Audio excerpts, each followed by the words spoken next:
अगर कमली वाले की रहमत न होता,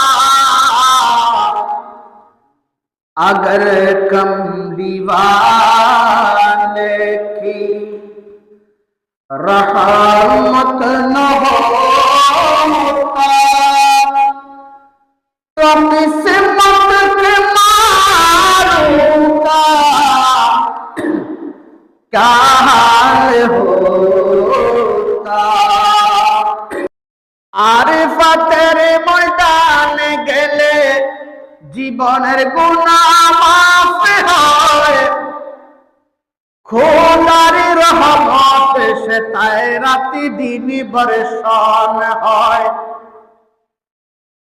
আরিফাতের ময়দানে গেলে জীবনের গুনাহ মাফ হয়, খোদার রহমত সে তাই রাতি দিন বর্ষণ হয়।